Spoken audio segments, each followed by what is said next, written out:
Bonjour et bienvenue sur les Disciples TV, encore cette chaîne qui partage avec vous les enseignements, les méditations et tout ce que le Seigneur met à cœur de partager avec vous. Aujourd'hui encore, nous allons parler sur un point très capital, très important. C'est toujours de la méditation, mais nous allons méditer sur un verset biblique qui parle du sacrifice que Dieu prend plaisir. Vous voyez ça, on va méditer un peu sur le livre qui parle du sacrifice que Dieu prend plaisir. Nous allons prendre quelques temps et nous allons un peu changer dessus, comprendre vraiment exactement qu'est-ce que la Bible voulait nous dire à propos de ça. Nous avons un livre que nous allons lire, le livre de l'Épître aux Hébreux, chapitre 13, verset 16. Parce que vous savez, notre vie est à fond de Dieu, considère appeler à notre Dieu. Et parmi les choses que nous pouvons faire, se trouvent aussi les sacrifices. Bien qu'on donne notre corps comme un sacrifice, comme il est dit dans Romains 12, mais il y a bien encore d'autres choses qui peuvent plaire à Dieu, les sacrifices qui peuvent aussi faire plaisir à Dieu. Nous allons voir qu'est-ce que l'Épître aux Hébreux nous parle, au chapitre 13, verset 16. C'est là que se trouve On va lire Hébreux, chapitre 13, le verset 16, qui dit: Et n'oublie pas la bienfaisance et la libéralité, car c'est avec tel sacrifice que Dieu prend plaisir. Ici, Épître aux Hébreux nous parle, après des choses qu'apôtre Paul a parlé aux Hébreux, maintenant il parle aussi des sacrifices que Dieu prend plaisir, et puis il parle de la bienfaisance et de la libéralité. Vous savez, étant enfant de Dieu, le fait de faire le bien, c'est notre identité en fait. Quand nous faisons le bien, quand nous pratiquons la bienfaisance, ça nous identifie directement à Christ. Vous savez, tellement qu'on ne se demande plus quelles sont les choses plutôt que Dieu peut pouvoir bien prendre plaisir. On pense tellement à d'autres choses plutôt, mais on ne s'est pas vraiment posé la question qu'est-ce que Dieu pourrait prendre plaisir. Vous savez ça. Et très souvent, notre vie consiste seulement à faire parfois des aumônes à l'église, à faire parfois d'autres choses, donner des sacrifices pour nous-mêmes. Pouvoir dire que voilà, aujourd'hui je donne comme ça, tu vas me payer. Mais parfois, ce n'est pas dans tout ce que nous faisons que Dieu prend bien plaisir. Mais j'aime quand la Bible nous montre les choses que nous pouvons faire pour pouvoir toucher les cœurs de Dieu.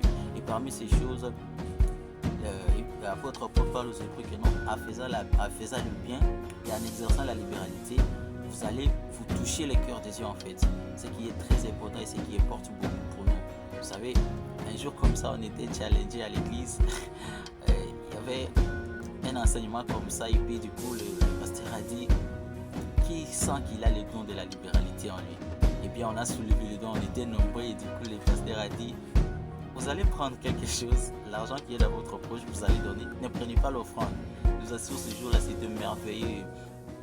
Il y avait 2 sœurs, je pense, qui ont été sauvées parce qu'on devait finir le problème des loyers. On a choisi 2 sœurs par hasard comme ça, on n'a pas dit que non, on te connaît comme ça. On a dit qui ont le problème de loyer. Il y avait, je pense, 3 personnes qui étaient sorties.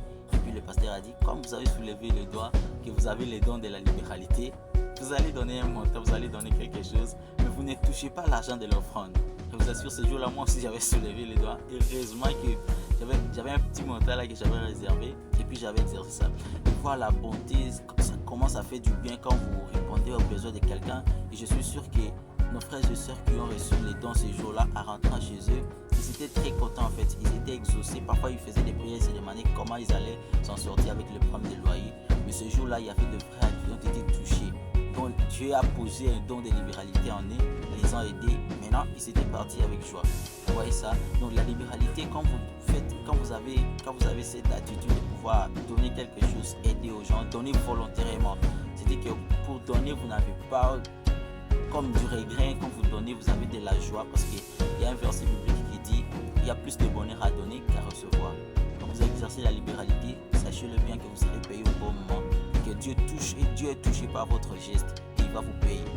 Je vous assure, il va vous payer, n'oubliez pas ce que vous faites. Et quand vous faites aussi du bien, vous allez voir que Christ qui passait partout, au-delà d'annoncer la bonne nouvelle, il multipliait les pains. Imaginez ça, il multipliait les pains, il faisait des choses et tout ça parce qu'il voulait répondre aux besoins des gens. Donc il est très important, étant enfant de Dieu, de pouvoir chaque fois exercer la bienfaisance et la libéralité. Je pense que si vous aurez besoin de bien approfondir ces passages, vous pouvez méditer, c'est dans Hébreux 13, 16. Vous allez encore bien méditer, et Dieu prend plaisir